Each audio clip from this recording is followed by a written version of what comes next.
I would like to thank the internet for going crazy about cats and helping me relive again and again the wonder that is this show. In particular, I would like to thank YouTube and its creators who use this platform for creating and delivering some of the best infotainment that I have ever seen. So if you don't want your name in the title of this video, I totally understand. Just let me know and I will remove it. Please enjoy the video. Who likes cats? I would argue it's kids. I say I don't know. Like, I don't know who Cats is for, because I don't know anyone who's ride or die for cats. Enter me, he says in parentheses. But why am I qualified to tell you about cats? And I am legally allowed to speak on this because I got an A+ in modern dance class, so. I don't have an A+ from modern dance class, and I do have a diploma in musical theatre. Does that count? Oh, no, more importantly than that. My dad was in a community theatre production of Cats. I think we've still got the program. Let's go find it. All of these programs. These are Cats. Which Cats is this? Yes, this is his one. So, there he is. That's one of him. Oh, there he is again. Christopher Jones. There he is. No. More important than that. I am a third generation Cats fan. My grandpa went to see the original London production in 1981. He was really touched by Brian Blessed's generosity, staying on stage the whole of the halftime in character, and there was a long line of people, adults and children, to see him, talk to him, get his autograph, cuddle him in costume. So yeah, listen to me, hey, I've got the heritage. Yeah.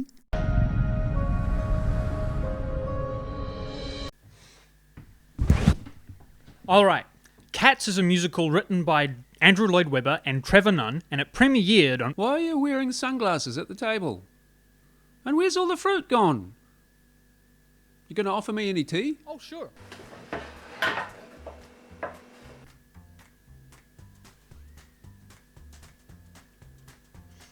Thank you. So what do I love about Cats? I love the dance. The dance in Cats is just fantastic. It's not just any type of dance. It is exuberant dance. It is beautiful dance. It is weird and unusual dance. It's amazing dance. It's exuberant dance. I love how much fun they're having. They're just look at how much fun they're having. Thirdly, I love cats, the animal. I think that they are amazing creatures, and I love that we have a whole musical dedicated to cat memes. It's like The Secret Life of Pets, but better. No. Hey, no, I'm serious. Hey, come on! There is a reason that is entertaining. Cats are funny. How much pride cats take in themselves is funny. You know, Cats the musical is essentially a dissection of the feline hubris. That's how you can make sense out of this line. A cat is not a dog. And speaking of the songs will not leave your head. And you don't even mind. Just listen to this.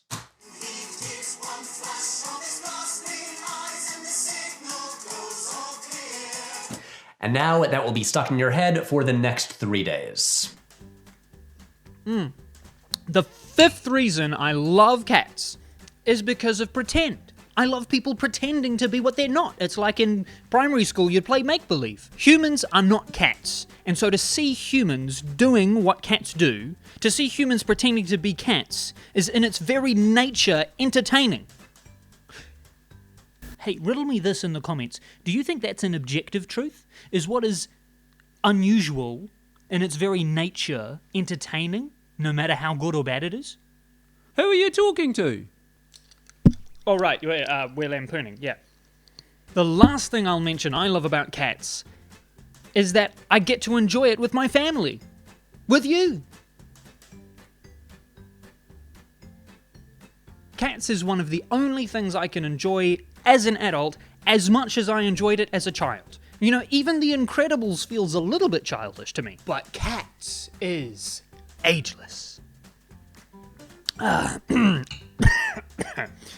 And so to summarize, I love the fantasy, I love the fun, I love the exuberant dance to the catchy songs, and the celebration of humankind's relationship to the feline. If you want to hear more Cats fans rave about Cats and complain a bit, then go check out this episode of the Infinity podcast from about 20 minutes to 60 minutes. That's when they talk about Cats. There's a link in the description. Well, I've enjoyed this segment. Thank you.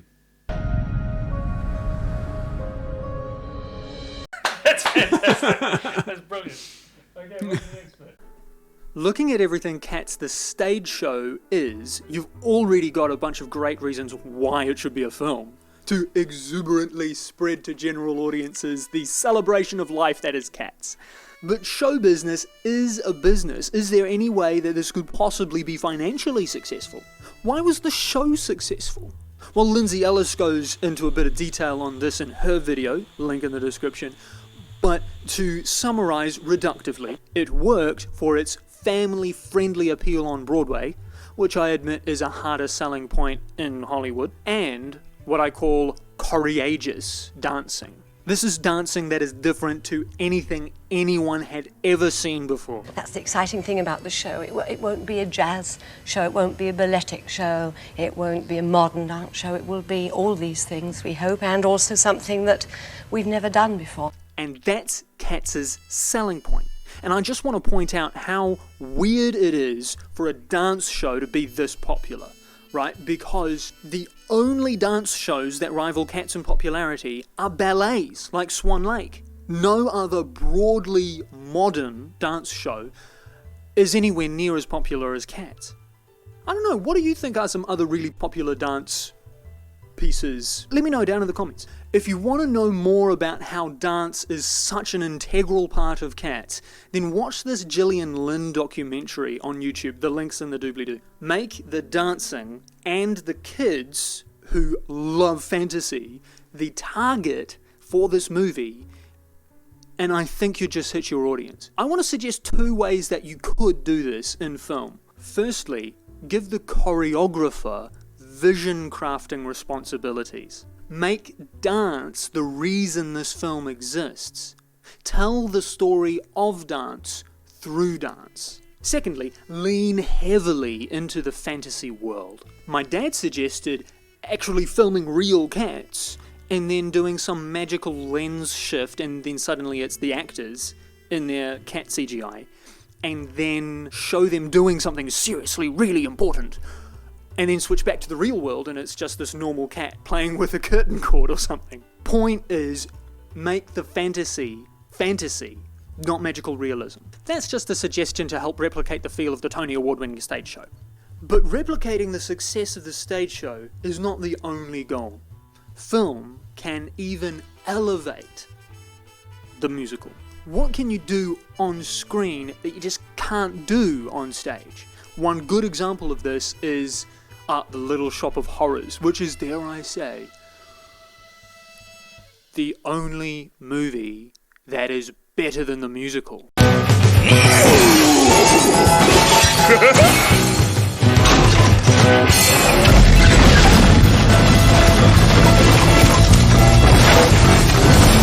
So you can't do that on stage. It's amazing. So in what ways can Cats be elevated by the screen? I believe in 4 ways. First of all, visual storytelling. You know, there's so many lyrics that just get lost on the audience because it's putting the cats in a situation that they can't be in while singing the song. And so, but in film, you can do it non-linearly. You can have flashbacks to points that they're singing about in present time that happened in the past and stuff like that. And secondly, you can elevate the comedy of the poems, right? Skimbleshanks' song is all about these humans who are so worried that their cat is missing that they are stalling a departing train. I mean, you put that on the screen. One example of the Tom Hooper movie not being quite on point with this is Jennyanydot, and Rachel says it best. My friend Rachel. I wish the Jennyanydot's number had been a little more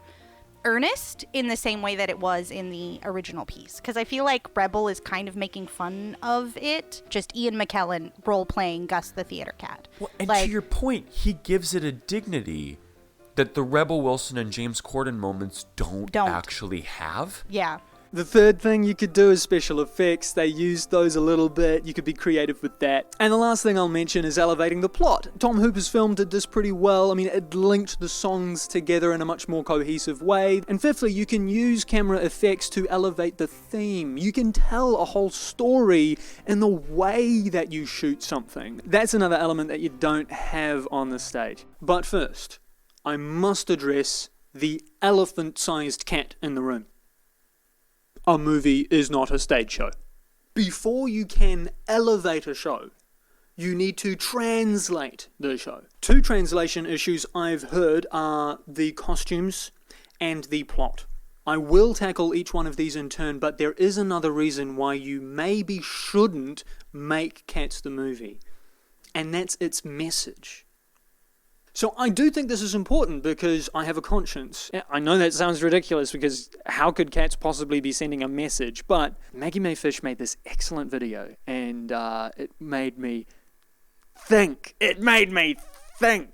Anyway, is there a more dangerous side to taking Cats seriously? What core values does it impart to us? Well, what does the author believe? And does that come through in the stage show? According to my understanding of Maggie Mae Fish's excellent video, Anglo-Catholic royalist T.S. Eliot believed that one person, namely the king, should be in charge over the entire kingdom, like an absolute monarchy, and that kingdom should be entirely one religion and one race. Now, there's a lot of reasons why that is bad, but there's more. T.S. Eliot also believed that the king was the representative of God on earth, and also that the king was the head of the church. I mean, Queen Elizabeth is now the head of the Anglican Church. Now, Maggie Mae Smith didn't like this because it would increase the danger of unjust restrictions on personal freedoms, but I also don't like it because it's just wrong, biblically. Like T.S. Eliot's interpretation, if you give me 2 minutes, I can prove T.S. Eliot biblically wrong. And if you're worried this is going to get preachy, you've got nothing to worry about. It's fine.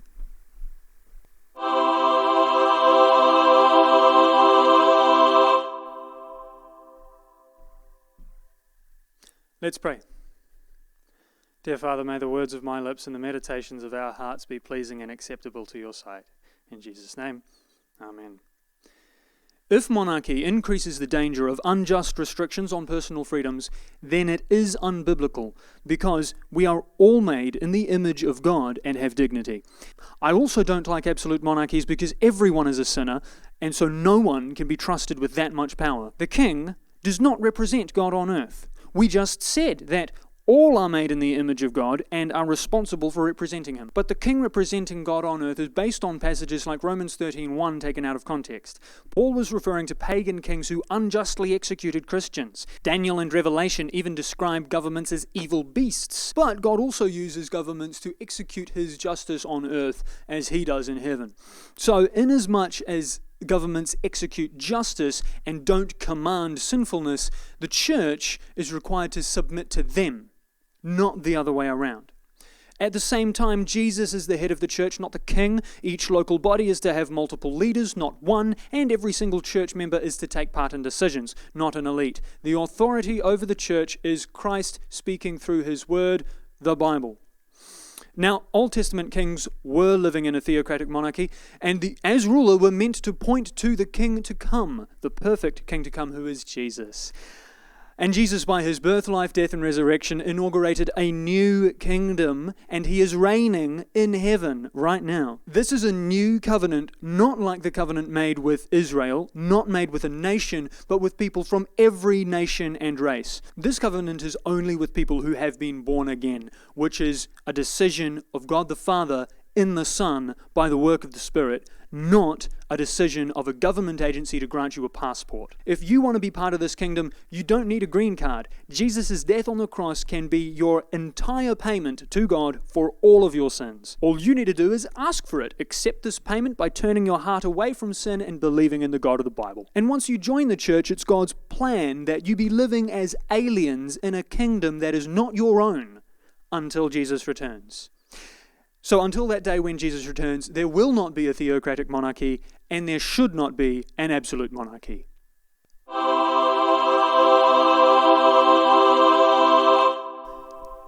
So, T.S. Eliot was wrong. But do his fascist-leaning views come through in Cats? Maggie Mae Fish brought up 4 attributes of fascism that do appear in Cats, and if you want to know why, please watch her video. And I've found 5 places in Cats where these attributes come through. There's the whole death cult thing, there's old Deuteronomy's exclusive leadership, there's the exclusivity and eliteness of the Jellicle clan, there's Jennyanydot's regime, and there's another one. And there are 2 questions we must ask of these attributes of Cats.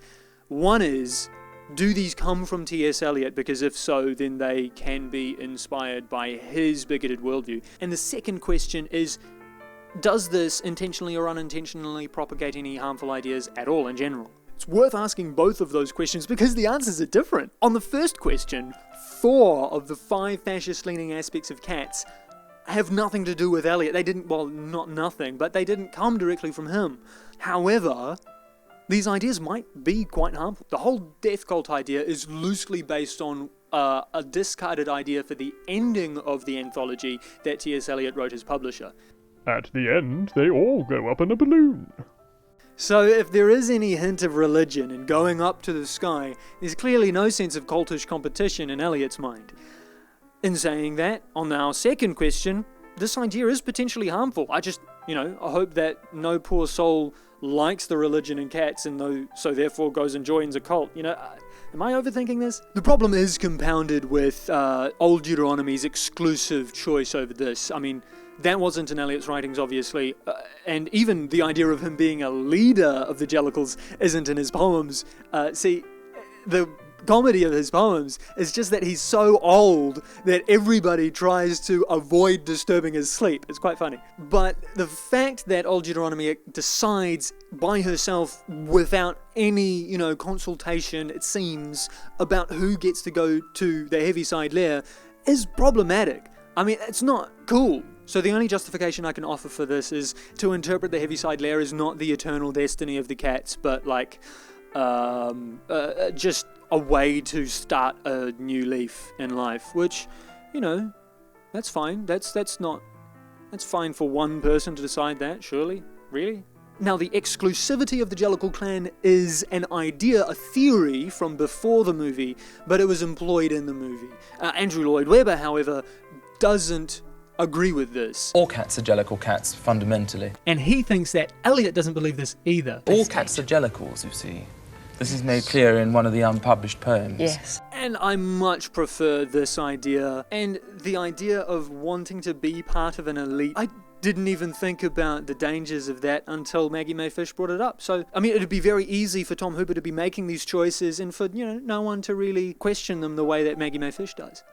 I believe you truly are a Jellicle cat. But on the whole, there's no need for this fascist ideology in the storytelling of Cats, and we can get back to Victoria's character arc. One fashy aspect that does seem to come directly from Eliot is Jennyanydot's regime. But you could just interpret that differently. Like all these cockroaches and mice, they voluntarily join up with this purpose-giving song and dance club. With a purpose in life and a good deed to do. The fifth and final fashy aspect of Cats that seems to directly come from Eliot this time is the idea of categorization, right? Eliot does believe that you should treat some people one way and other people another way, and that comes through in his poems, like in this poem, The Addressing of Cats.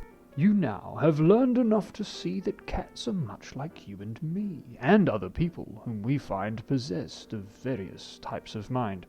I bow, and taking off my hat, address him in this form. O cat. But if he is the cat next door, whom I have often met before, he comes to see me in my flat. I greet him with an "Oopsa, cat!"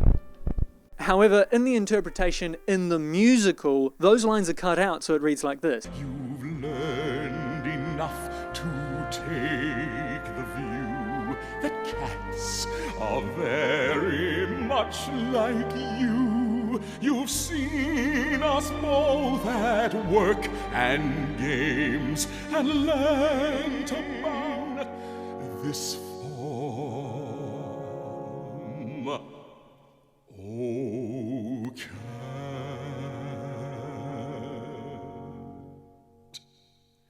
Before a cat will condescend. So the song is fairly sanitized, and you can easily interpret it in a non-discriminatory way, especially if your purpose is to gently poke fun at cats. However, this does call all aboard for a very disturbing train of thought.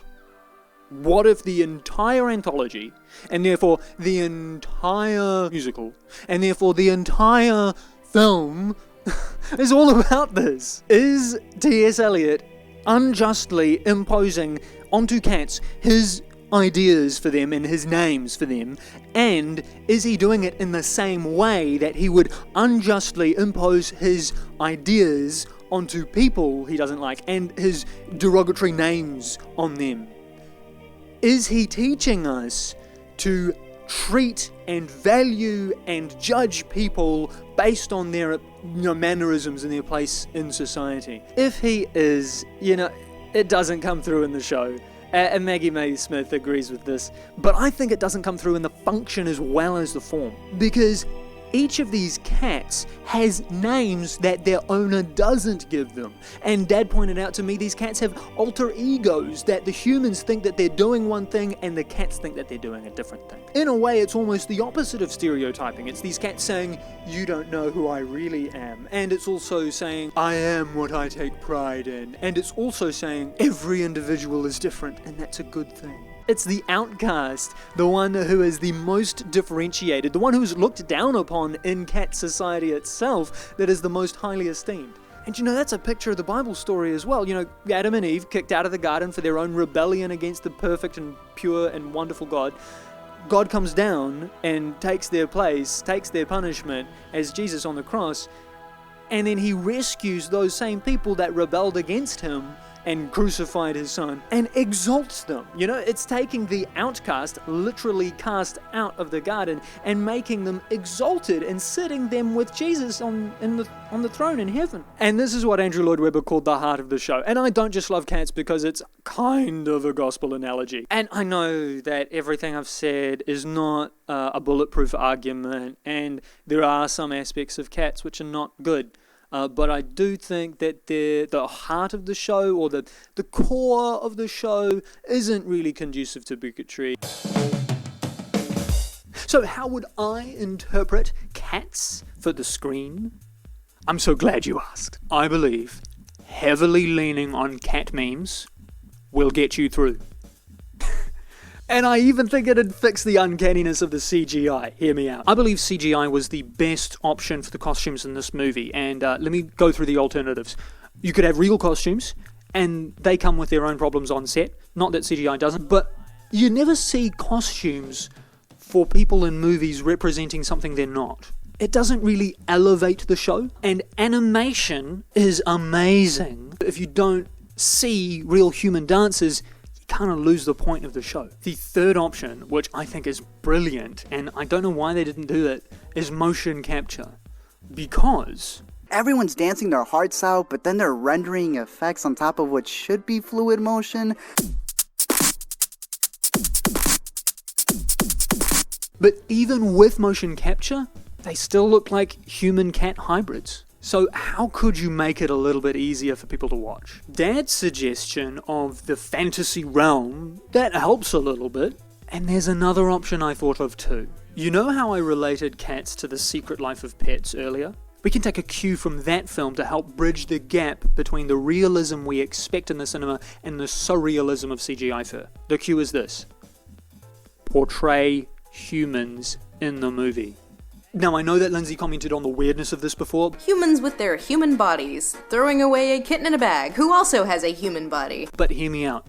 They shouldn't be main characters or anything. It would defeat the whole Secret Life of Pets vibe that they got going on. What Secret Life of Pets did was they showed the humans saying goodbye to the pets at the beginning of the movie. And so, starting a movie with that, something familiar helps bridge the gap into the unfamiliar. So, if you have real humans at the start of the movie reacting to these anthropomorphic cats the same way that humans react to normal cats, then you, viewer, can more easily relate to these anthropomorphic cats knowing they're just representing normal cats. I would even go so far as to let this take the lead in the advertising.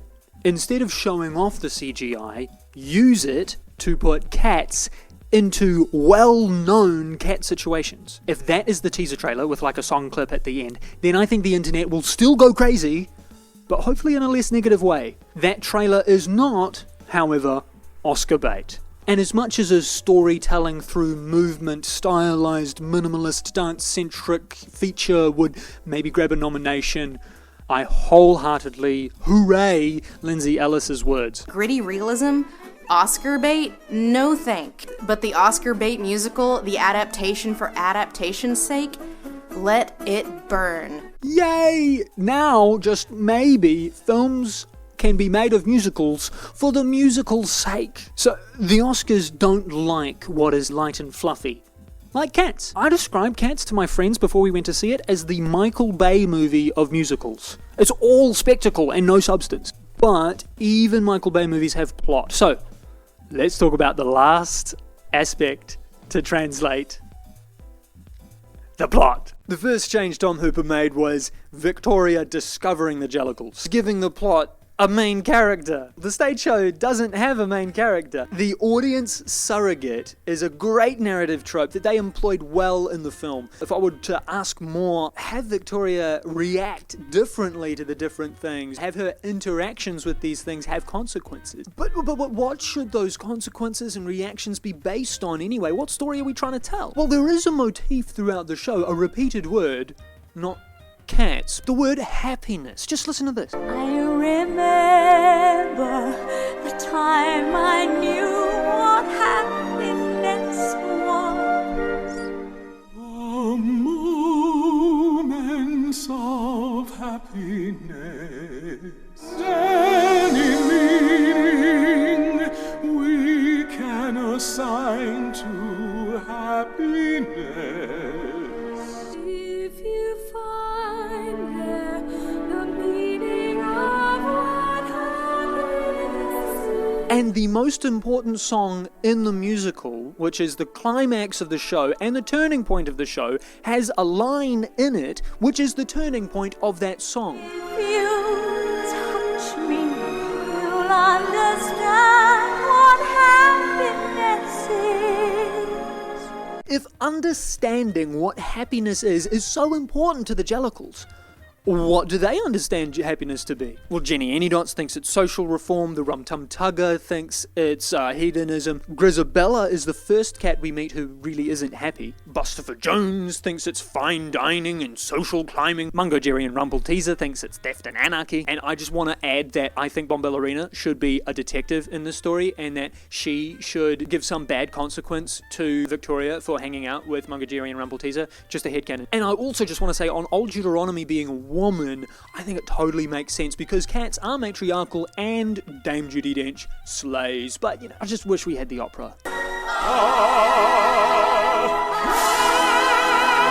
Every cat thinks it's dancing in the Jellicle ball, including Grizabella, who tries and fails to participate in that. She seeks happiness in her memories, or at least she reminisces about when she was happy. And that's when Victoria can want Grizabella to win the Jellicle choice. This is also where they added that Oscar bait song. It's remarkably both Taylor Swift and Andrew Lloyd Webber, and it sounds like it. It's great. But you could change the lyrics a little bit to better suit Victoria's character arc here. Like, if this is the turning point for her character, when she stops trying to figure out what happiness is according to these cats and decides this is what happiness is, the other cats have to know about it. And the start of the song can be about her trying to give hope to Grizabella. The middle of the song can be her, trying to convince Grizabella to sing. And the end of the song can be Victoria determined to convince the other Jellicles that Grizabella should win. Or at least trying to convince them to accept Grizabella. There is a song from the stage show that was cut from the movie called The Moments of Happiness. And according to the Wikipedia page, Old Deuteronomy sings this about Grizabella, trying to explain her to the cats. But the cats don't get it, so another kitten sings something a little bit easier to understand. And what if that cat there was Victoria, earnestly pleading with the cats to try to see Grizabella in a different light? But then another past his prime cat steps in and wows and enamors everyone.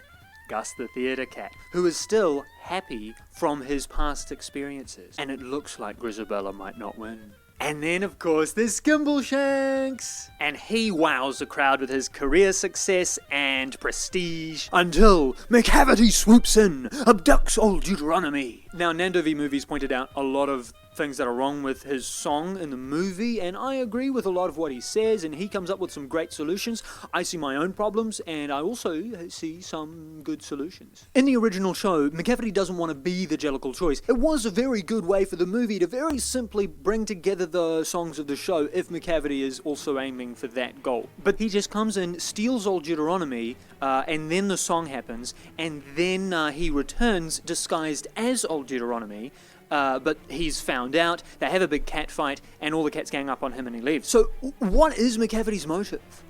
Wouldn't he just love to tear apart Jellicle society and like remold it under his thumb? To link it to Victoria's character arc, as any good antagonist must, he has to threaten Grizabella winning the choice. Now, instead of being the choice himself, he could do it in a different way. Let me explain. So old Deuteronomy disappears, and Bomballerina, the detective, like I had canonized before, explains to everybody old Deuteronomy's disappearance because of McCavity, right? But then old Deuteronomy returns as a miracle, and no McCavity to be seen.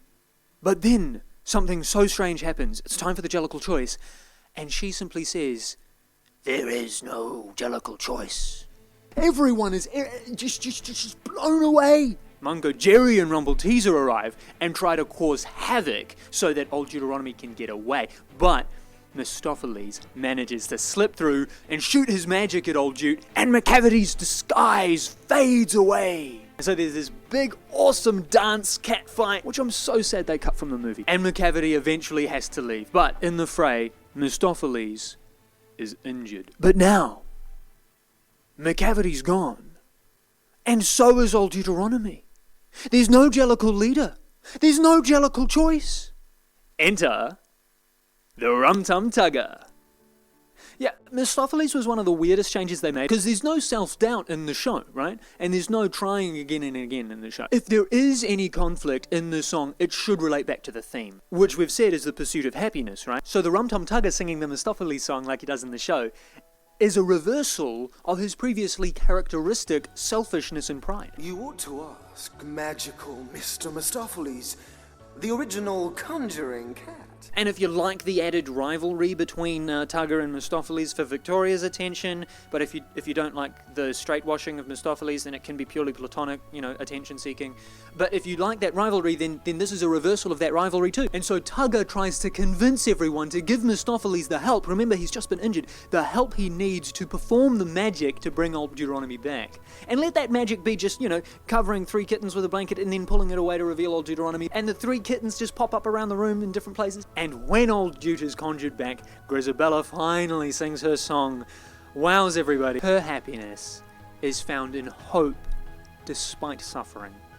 And hope despite suffering, and communicating that hope and her suffering through the touch of her wrinkled and scarred hands is what finally wins the Jellicle choice. And that's all I have to say about cats. It's not all I have to say about cats, but it's enough. The final question is, have I just ruined the Cats movie for you by telling you what it might have been, what it could have been? And I don't think so. I think the movie is still a wonderful celebration of the musical, and if you are still unconvinced that you can watch this musical without laughing at it, then laugh away. I wouldn't stop you, because it is ridiculous. But I do hope you have a greater appreciation for what Cats is, and for the people who genuinely love it. Thank you so much for watching, and please share this video with someone who you've experienced cats with. If you enjoyed me picking apart cats, then you might enjoy a podcast that my dad and I are planning to record. We're planning on watching all of our musical theatre movies and talking about them afterwards. So link in the description for that. Finally, I just want to say a big thank you again so much to all of the YouTubers I referenced in this video. Thank you TS and Valerie Elliott. Thank you Andrew Lloyd Webber, Trevor Nunn and Gillian Lynn. And thank you, Tom Hooper.